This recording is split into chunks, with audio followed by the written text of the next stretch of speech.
बिस्मिल्लाहिर्रहमानिर्रहीम। अस्सलाम वालेकुम। बादशाह और उसके 3 वज़ीर।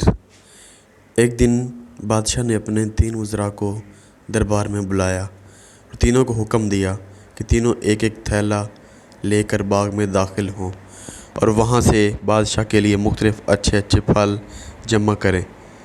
वज़रा बादशाह के इस अजीब हुक्म पर हैरान रह गए।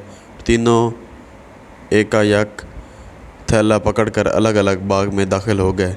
पहले वज़ीर ने कोशिश की कि बाग के लिए उसकी पसंद के मज़ेदार और ताज़ा फल जमा करे और उसने काफ़ी मेहनत के बाद बेहतरीन ताज़ा फलों से थैला भर लिया।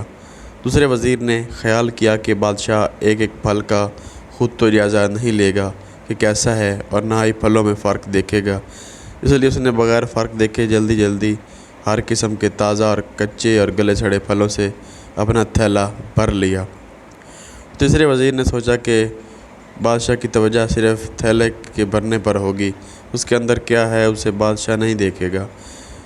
मैं सोचकर वज़ीर थैले में घास फूस और पत्ते भर ली और मेहनत से बच गया और वक्त बचाया। दूसरे दिन बादशाह तीनों वज़रा को अपने थैलों समेत दरबार में हाज़िर होने का हुक्म दिया। जब तीनों दरबार में हाज़िर हुए तो बादशाह ने थैले खोलकर भी न देखा और हुक्म दिया कि तीनों को उनके थैलों समेत 1 माह के लिए दूर दराज जेल में कैद कर दो। अब इस दूर दराज जेल में तीनों के पास खाने पीने के लिए कुछ नहीं था सिवाय इस थैले के जो उन्होंने जमा किया था। और पहला वज़ीर जिसने अच्छे अच्छे फल चुनकर जमा किए थे वो मज़े से अपने उन्हीं फलों पर गुजारा करता रहा, यहाँ तक कि 1 माह बासानी गुजर गया।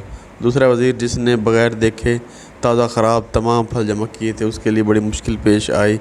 कुछ दिन तो ताज़ा फल खा लिए लेकिन फिर कच्चे और गले सड़े फल खाना पड़े, जिससे वो बहुत ज़्यादा बीमार हो गया और उसे बहुत ज़्यादा तकलीफ़ उठानी पड़ी।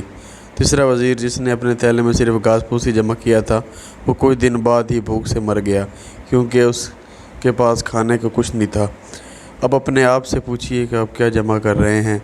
जहाँ से आप चाहें तो नेक अमाल अपने लिए जमा कर लें और चाहें, मगर याद रहे जब बादशाह का हुक्म सादिर होगा आप इस वक्त इस बाग में ही हैं तो ख़राब अमाल तो आपके अमाल आपको अपनी जेल कब्र में डाल दिया जाएगा। इस जेल में आप अकेले होंगे जहां आपके साथ सिर्फ आपके अमाल की थैली होगी, तो जो आपने जमा किया होगा वही आपके काम आएगा।